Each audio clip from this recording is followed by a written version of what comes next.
Hello everyone. आप सभी का स्वागत है आपके हमारे चैनल स्टडी वाइवा पर। दोस्तों आज हम इस वीडियो में लेकर आए हैं एडवांस कंप्यूटर सामान्य ज्ञान महत्वपूर्ण प्रश्न पार्ट 5। दोस्तों इससे पहले भी हम एडवांस कंप्यूटर के अन्य पार्ट ला चुके हैं जो आप वीडियो के डिस्क्रिप्शन बॉक्स में जाकर देख सकते हैं।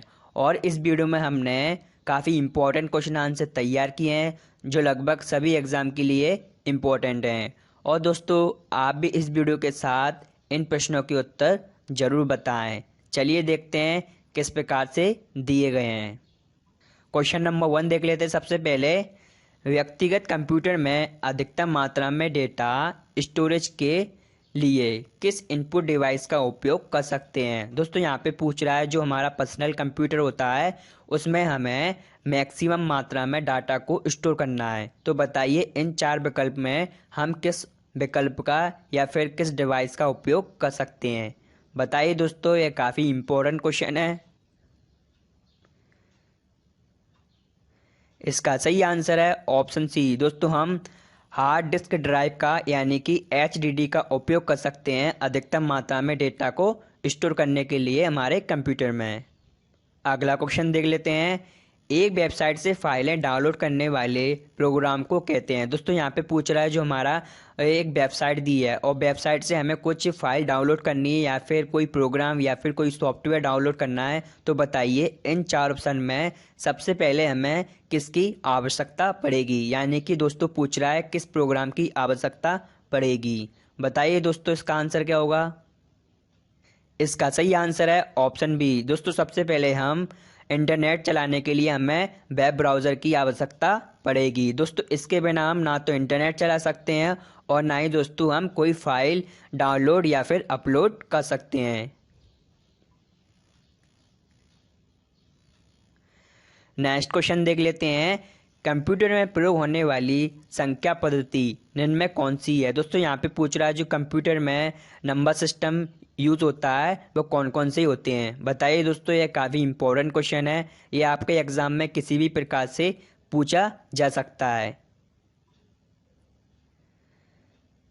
तो दोस्तों जैसा कि आप जानते हैं हमारे कंप्यूटर में नंबर सिस्टम के रूप में द्विआधारी संख्या पद्धति यानी कि दोस्तों बाइनरी नंबर सिस्टम के रूप में भी यूज़ किया जाता है। ऑक्टल संख्या पद्धति यानी कि दोस्तों ऑक्टल नंबर सिस्टम के रूप में भी उपयोग किया जाता है। हेक्साडेसिमल संख्या पद्धति यानी कि दोस्तों हेक्साडेसिमल नंबर सिस्टम के रूप में भी यूज़ किया जाता है हमारे कंप्यूटर में संख्या पद्धति को। और दोस्तों इसका आंसर आएगा ये सभी विकल्प हमारे शामिल हैं। अगला क्वेश्चन देख लेते हैं।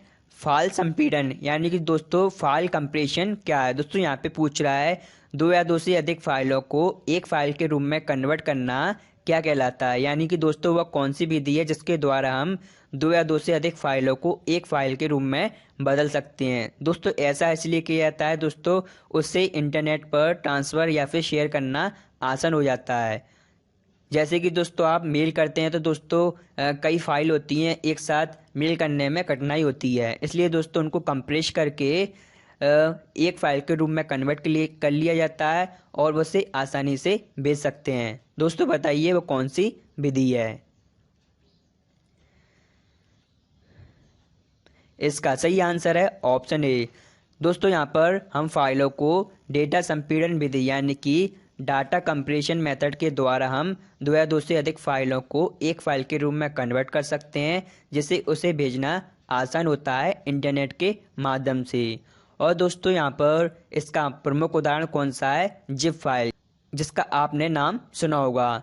जिप फाइल में दोस्तों हम बिन RAR फाइल का भी उपयोग कर सकते हैं।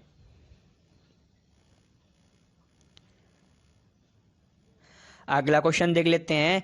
मोशन पिक्चर क्लिपों को बदलने के लिए किस प्रकार का सॉफ्टवेयर प्रयोग किया जाता है। दोस्तों यहाँ पे पूछ रहा है जो हमारा मोशन पिक्चर होती है यानी कि दोस्तों पिक्चर होती है उनको क्लिपों के रूप में बदलने के लिए किस सॉफ्टवेयर का उपयोग किया जाता है। बताइए दोस्तों इसका उपयोग आपने ज़रूर किया होगा। तो दोस्तों जैसा कि आप जानते हैं मोशन पिक्चर क्लिपों को बदलने के लिए यहाँ पर हम वीडियो एडिटिंग सॉफ्टवेयर का उपयोग कर सकते हैं। तो उसका आंसर आएगा ऑप्शन सी। नेक्स्ट क्वेश्चन देख लेते हैं, निम्न में सोशल नेटवर्क का मुख्य उपयोग क्या है। दोस्तों यहाँ पे पूछ रहा है जो हमारा सोशल नेटवर्क होता है उसका मुख्य उपयोग क्या है इन 4 विकल्प में। वैसे तो दोस्तों इन सभी विकल्प में सोशल नेटवर्क का सभी का उपयोग है, और दोस्तों यहाँ पे पूछ रहा है जो हमारा मोस्टली इम्पोर्टेंट यूज है सोशल नेटवर्क का वह क्या है। तो दोस्तों यहाँ पर सबसे पहले आंसर देख लेते हैं, ऑप्शन बी, इवेंटों की फोटो और वीडियो शामिल करना हमारा सोशल नेटवर्क में शामिल है। और दोस्तों यहाँ पर जो इसमें इसमें लॉगिन और पासवर्ड सीक्रेट होना चाहिए यह भी उपयोग शामिल है। किसी कंपनी के बारे में विज्ञापन देना दोस्तों यह भी शामिल है, और अपनी व्यक्तिगत जानकारी साझा करना दोस्तों यह भी इसमें शामिल है। तो दोस्तों सबसे मुख्य उपयोग क्या है, इवेंटों की फोटो और वीडियो शामिल करना या फिर शेयर करना या फिर भेजना। अगला क्वेश्चन देख लेते हैं, विकल्प मूल का आदर है कि प्रत्येक व्यक्ति को उसके आंतरिक शारीरिक या व्यवहारिक संबंधी लक्षणों से पहचाना जा सकता है। तो दोस्तों बताइए वह क्या कहलाता है। दोस्तों इसमें डेफिनेशन पूछ रहा है, और दोस्तों बताइए इन 4 ऑप्शन में यह डेफिनेशन किसकी है। तो दोस्तों इसका आंसर आएगा ऑप्शन ए, बायोमेट्रिक प्रमाणीकरण के द्वारा दोस्तों हम किसी व्यक्ति के आंतरिक शारीरिक या फिर व्यवहारिक संबंधी लक्षणों को आइडेंटिफाई कर सकते हैं। किसके द्वारा दोस्तों, बायोमेट्रिक प्रमाणीकरण के द्वारा। दोस्तों जो बायोमेट्रिक डिवाइस होते हैं वो व्यक्ति के finger pattern, hand pattern, ice pattern और फेस पैटर्न को कैप्चर कर लेते हैं, जिसके द्वारा दोस्तों उसका उपयोग किस लिए किया जाता है, किसी व्यक्ति के लॉगिन के रूप में और आइडेंटिफिकेशन के रूप में बायोमेट्रिक डिवाइस का उपयोग किया जाता है।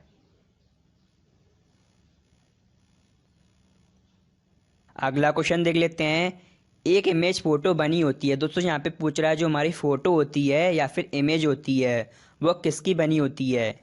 बताइए दोस्तों, ये काफ़ी इंपॉर्टेंट क्वेश्चन है। पिक्सेल्स की बनी होती है, और दोस्तों पेल्स की बनी होती है, और डॉट्स की बनी होती है, और दोस्तों इसका आंसर आएगा ऑप्शन ए, यानी कि ऑल ऑफ दिस, यानी कि इन सभी की बनी होती है हमारी इमेज या फिर फोटोज। नेक्स्ट क्वेश्चन देख लेते हैं, लेज़र प्रिंटर कैसे प्रिंट करता है। दोस्तों यहाँ पे पूछ रहा है जो लेज़र प्रिंटर होता है हमारा वो कैसे प्रिंट करता है। पढ़ लीजिए इन 4 विकल्पों को, इसका आंसर आपको जल्दी मिल जाएगा। तो दोस्तों जैसा कि आप जानते हैं हमारा जो लेज़र प्रिंटर होता है वह पेज बाय लाइन, यानी कि दोस्तों पेज बाय लाइन प्रिंट करता है हमारे पेपर को। नेक्स्ट क्वेश्चन देख लेते हैं, यूनिफॉर्म रिसोर्स लोकेटर, यानी कि दोस्तों यहाँ पर यूआरएल का फुल फॉर्म क्या है, यूनिफॉर्म रिसोर्स लोकेटर। इसमें दोस्तों यूआरएल दिया है ये वाला, और दोस्तों इसमें पूछ रहा है कि HTTP क्या होता है। बताइए दोस्तों,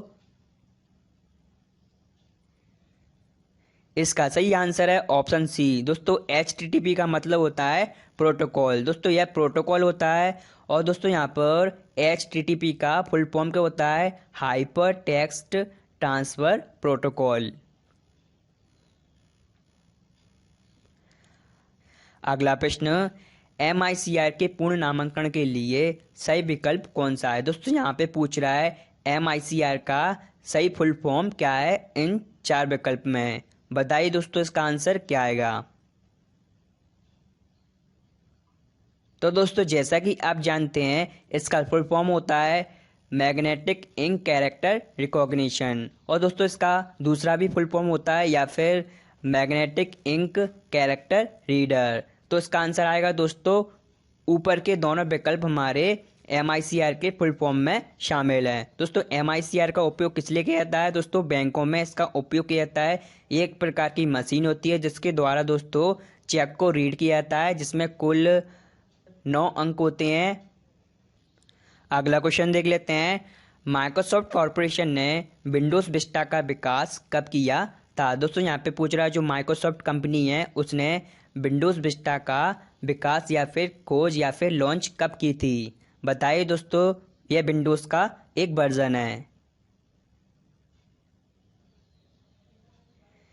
इसका सही आंसर है ऑप्शन सी। दोस्तों यहाँ पर 2006 में यानी कि 2006 में माइक्रोसॉफ्ट कंपनी ने विंडोज़ विस्टा का विकास या फिर लॉन्च किया था।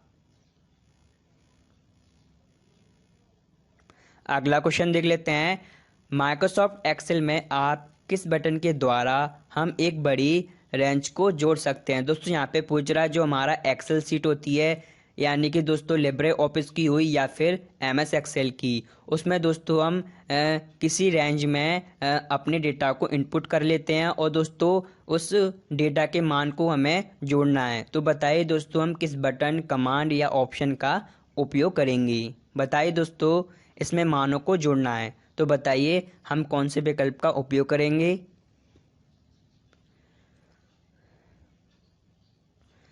तो दोस्तों जैसा कि आप जानते हैं ऑटो सम के द्वारा दोस्तों हमारे एक्सेल सेल में जो मान होते हैं उनकी रेंज को सिलेक्ट कर लेते हैं, उसके बाद ऑटो सम बटन के द्वारा दोस्तों हम उसे प्लस कर सकते हैं उन मानों को।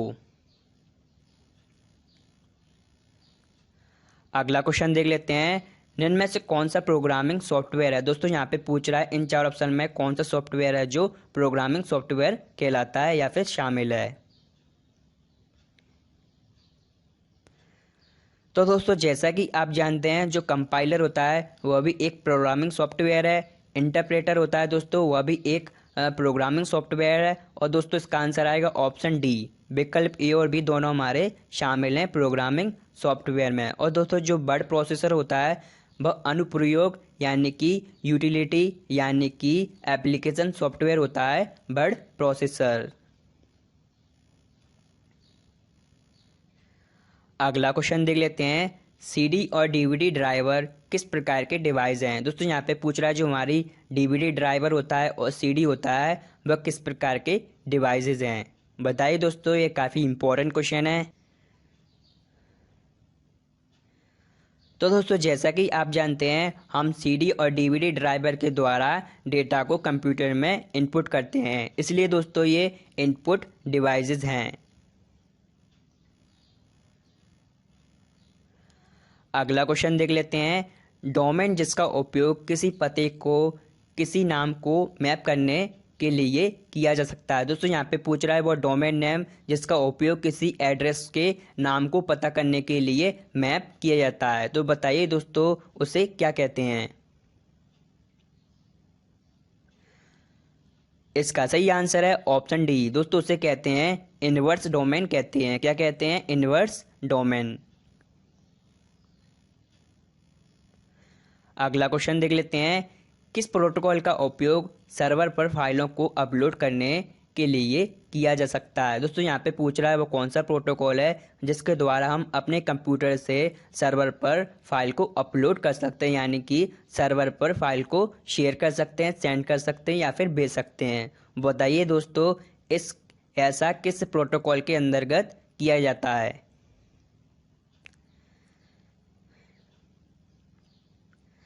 तो दोस्तों जैसा कि आप जानते हैं हम फाइल ट्रांसफ़र प्रोटोकॉल के द्वारा जो हमारी फाइल या सॉफ्टवेयर या एप्लीकेशन होता है उसे हम सर्वर पर अपलोड कर सकते हैं इस प्रोटोकॉल के माध्यम से। और दोस्तों यहाँ पर ये सभी प्रोटोकॉल दिए है, ये काफ़ी इनके फुल फॉर्म काफ़ी इम्पोर्टेंट है जिन्हें आप जरूर याद रखें। कौन कौन से दोस्तों देख लेते हैं।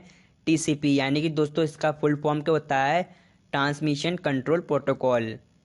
और दोस्तों जो ARP क्या होता है, एड्रेस रिजोल्यूशन प्रोटोकॉल। दोस्तों यह भी काफ़ी इंपॉर्टेंट प्रोटोकॉल है। और दोस्तों ICMP दोस्तों यह भी काफ़ी इंपॉर्टेंट प्रोटोकॉल है जो आपके एग्ज़ाम में फुल फॉर्म के रूप में आ सकता है। तो दोस्तों इसका फुल फॉर्म क्या होगा, internet control message protocol. Next question देख लेते हैं। वर्चुअल मेमोरी क्या है। दोस्तों यहाँ पे पूछ रहा है जो वर्चुअल मेमोरी होती है उसे क्या कहते हैं या फिर वह क्या होती है। पढ़ लीजिए अच्छे से इन चार विकल्पों को, इसका आंसर आपको जल्दी मिल जाएगा। तो दोस्तों इसका आंसर आएगा ऑप्शन बी। वह काल्पनिक मेमोरी जो डेटा एक्सेस करती है, यानी कि दोस्तों जो हमारे CPU में वह काल्पनिक मेमोरी है जो डेटा को एक्सेस करती है, तो वो कौन सी मेमोरी कहलाती है, वर्चुअल मेमोरी होती है। दोस्तों यह एक ऑपरेटिंग सिस्टम पर आधारित मेमोरी होती है वर्चुअल मेमोरी।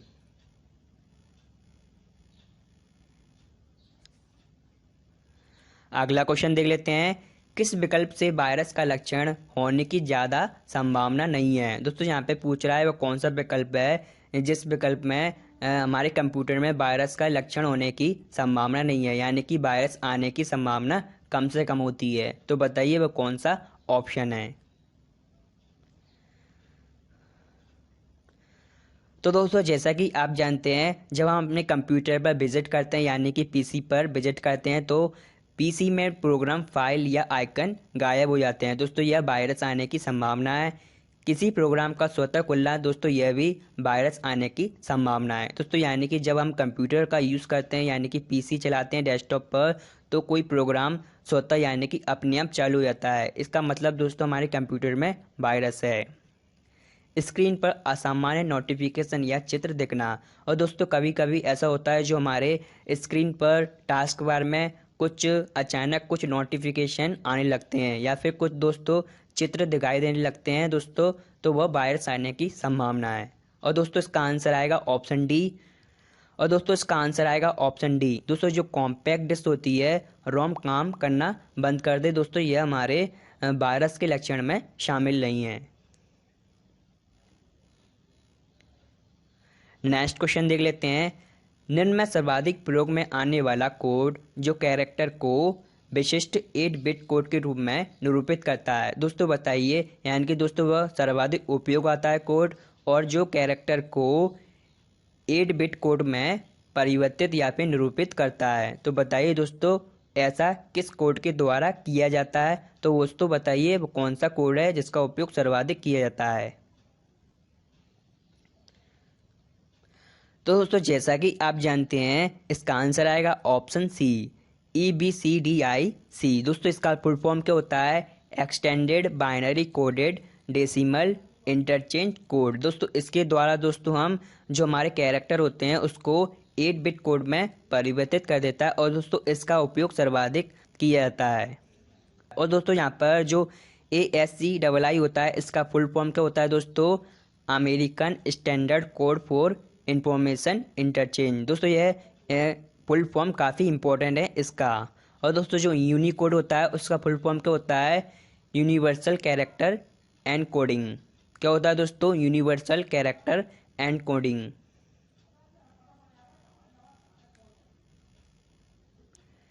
नेक्स्ट क्वेश्चन देख लेते हैं, निम्न में से कौन सेमीकंडक्टर या प्राथमिक मेमोरी नहीं है। दोस्तों यहाँ पे पूछ रहा है वो कौन सा ऑप्शन है जो सेमीकंडक्टर या फिर प्राथमिक मेमोरी में शामिल नहीं है, यानी कि दोस्तों प्राइमरी मेमोरी में शामिल नहीं है। बताइए दोस्तों इन 4 विकल्प में इसका आंसर कौन सा आएगा। तो दोस्तों जैसा कि आप जानते हैं, सेमीकंडक्टर मेमोरी में कौन शामिल है, कैशे मेमोरी। और दोस्तों जो सबसे फास्ट प्रोसेस करती है वो कौन सी मेमोरी है, कैशे मेमोरी। और दोस्तों सबसे तेज मेमोरी इसे ही कहते हैं कैशे मेमोरी को। और दोस्तों जो प्रोम होती है, प्रोग्रामेबल रीड ओनली मेमोरी होती है प्रोम। दोस्तों यह भी सेमीकंडक्टर मेमोरी है। और दोस्तों जो CD रोम होती है वो हमारी सेकेंडरी मेमोरी या फिर द्वितीयक मेमोरी या फिर ऑक्सिलरी मेमोरी होती है CD ROM, compact disc read only memory. दोस्तों इसका फुल फॉर्म काफ़ी इंपॉर्टेंट है, compact disc read only memory. और दोस्तों जो रैम होती है वो हमारी सेमीकंडक्टर या फिर प्राइमरी मेमोरी होती है, random access memory. Next question देख लेते हैं, मल्टीमीडिया सिस्टम के लिए आवश्यक हार्डवेयर है। दोस्तों यहाँ पे पूछ रहा है जो हमारा मल्टीमीडिया सिस्टम है उसके लिए दोस्तों सबसे इम्पोर्टेंट क्या चीज़ होती है जो हमारे मदरबोर्ड में लगी रहती है।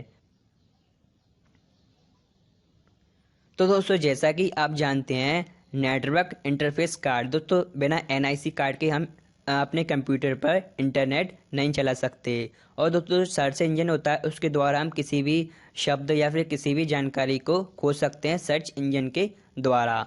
और दोस्तों जो इसका आंसर आएगा ऑप्शन सी, यानी कि ग्राफिक्स एक्सेलरेटर कार्ड। दोस्तों इसके बिना दोस्तों हम मल्टीमीडिया सिस्टम का उपयोग नहीं कर सकते हमारे कंप्यूटर में। और दोस्तों जो मल्टीमीडिया सॉफ्टवेयर होता है उसके द्वारा दोस्तों हम किसी भी ऑडियो वीडियो को प्ले कर सकते हैं मल्टीमीडिया सॉफ्टवेयर के माध्यम से, जो हमारे कंप्यूटर में डाला रहता है प्रोग्राम के रूप में।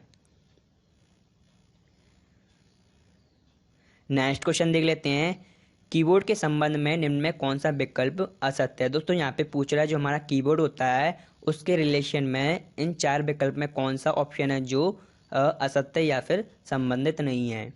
बताइए दोस्तों इसका आंसर क्या होगा। तो दोस्तों जैसा कि आप जानते हैं हमारे कीबोर्ड में फंक्शन कीज कितनी होती हैं, 12 होती हैं। कौन कौन सी होती हैं दोस्तों, F1 से लेकर F12 तक। ठीक है दोस्तों, यह काफ़ी एग्जाम में पूछा जाता है। और दोस्तों जो हमारी अल्फ़ाबेट कीज़ होती हैं यानी कि दोस्तों ए से लेकर जेड तक की होती हैं, वो कौन सी कितनी होती हैं, वो होती हैं दोस्तों 26 होती हैं अल्फ़ाबेट कीज़ ए से लेकर जेड तक। यानी कि दोस्तों जो नंबर पेड कीज़ होती हैं यानी कि न्यूमेरिक कीज़ होती हैं वो कितनी होती है दोस्तों 0 से लेकर 9 तक। और दोस्तों इसका आंसर आएगा हमारा ऑप्शन डी, यानी कि दोस्तों नेविगेशन कीज़ होती हैं वो हमारी कितनी होती हैं, 4 होती हैं। कौन कौन सी होती हैं दोस्तों बताइए। और दोस्तों वो कीबोर्ड के राइट हैंड में पाई जाती है नेविगेशन कीज़, दोस्तों बताइए वो कौन कौन सी होती हैं। होम की होती है, एंड की होती है, पेज अप की होती है और पेज डाउन की होती है। दोस्तों ये नेविगेशन की काफ़ी इंपॉर्टेंट होती हैं जिनका उपयोग हम कर्सर के मूवमेंट के लिए करते हैं।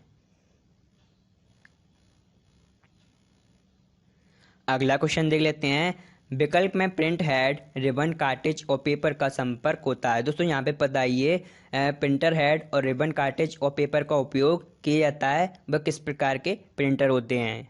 बताइए दोस्तों, ये काफ़ी इंपॉर्टेंट क्वेश्चन है। तो दोस्तों जैसा कि आप जानते हैं जो हमारा इम्पैक्ट प्रिंटर होता है उसमें प्रिंट हेड और रिबन और कार्टेज और पेपर की आवश्यकता पड़ती है कार्य करने के लिए, यानी कि प्रिंट आउट निकालने के लिए। तो दोस्तों इसका आंसर आएगा ऑप्शन सी, इम्पैक्ट प्रिंटर। जैसे कि दोस्तों कौन कौन से होते हैं इम्पैक्ट प्रिंटर, HP का हुआ, एप्सन का हुआ और आदि इम्पैक्ट प्रिंटर होते हैं।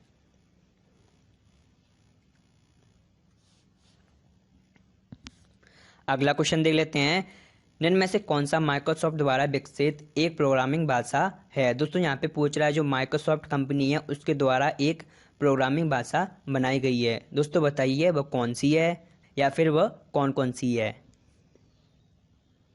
तो दोस्तों इसका आंसर आएगा ऑप्शन सी आएगा। सबसे पहले दोस्तों देख लेते हैं ऑप्शन ए, C#। दोस्तों जो C# लैंग्वेज है यानी कि सी हैज़, यह लैंग्वेज है दोस्तों यह भी माइक्रोसॉफ्ट कंपनी के द्वारा विकसित की गई थी। और दोस्तों जो विजुअल बेसिक है यानी कि VB, विजुअल बेसिक, यह भी दोस्तों माइक्रोसॉफ्ट कंपनी के द्वारा विकसित की गई थी एक प्रोग्रामिंग भाषा जिसका उपयोग दोस्तों हम MS ऑफिस में करते हैं, विजुअल बेसिक लैंग्वेज का उपयोग। यानी कि दोस्तों इसका उपयोग काय में किया जाता है, किसी भी फॉर्म को क्रिएट करने के लिए या फिर किसी टेम्पलेट क्रिएट करने के लिए या फिर आदि प्रोग्राम क्रिएट करने के लिए विजुअल बेसिक लैंग्वेज का उपयोग करते हैं। तो दोस्तों इसका आंसर आएगा ऑप्शन सी।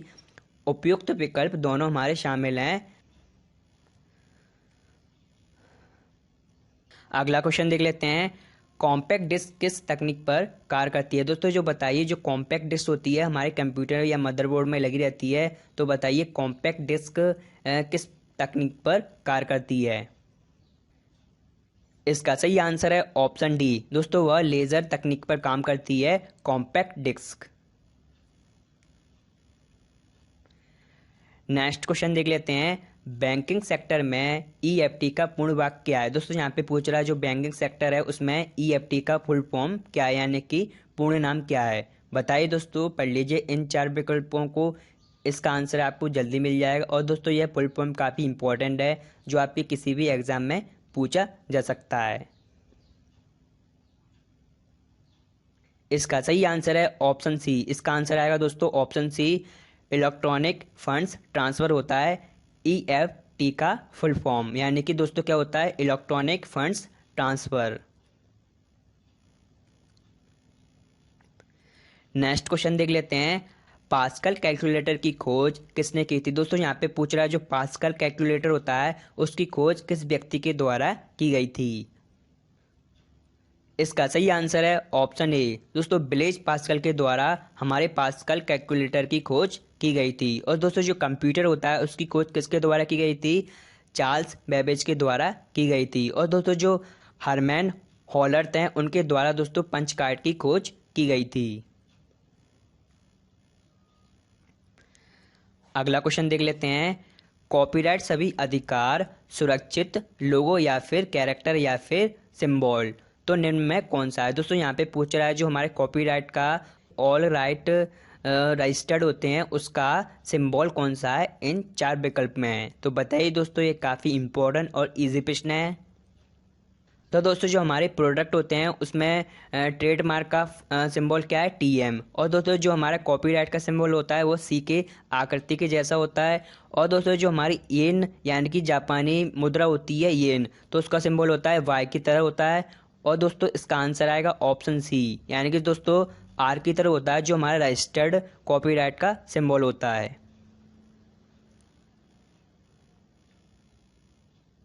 चलिए दोस्तों देख लेते हैं लास्ट प्रश्न। किसी भी कंप्यूटर सिस्टम के लिए सबसे महत्वपूर्ण घटक क्या है। दोस्तों यहाँ पे पूछ रहा है जो कंप्यूटर के लिए सबसे इम्पोर्टेंट घटक यानी कि कंपोनेंट कौन सा होता है। तो बताइए दोस्तों इसका आंसर क्या आएगा। तो दोस्तों जैसा कि आप जानते हैं यानी कि दोस्तों पावर सप्लाई होता है कंप्यूटर का महत्वपूर्ण घटक यानी कि कंपोनेंट। और दोस्तों जहाँ पर हम बिना पावर सप्लाई के अपने कंप्यूटर को नहीं चला सकते, तो इसका आंसर आएगा ऑप्शन C, पावर सप्लाई। चलिए दोस्तों, मुझे उम्मीद है ये सभी प्रश्न आपको अच्छे से समझ में आ गए होंगे। और दोस्तों ये सभी प्रश्न आपके सभी परीक्षाओं के लिए काफ़ी इम्पोर्टेंट हैं।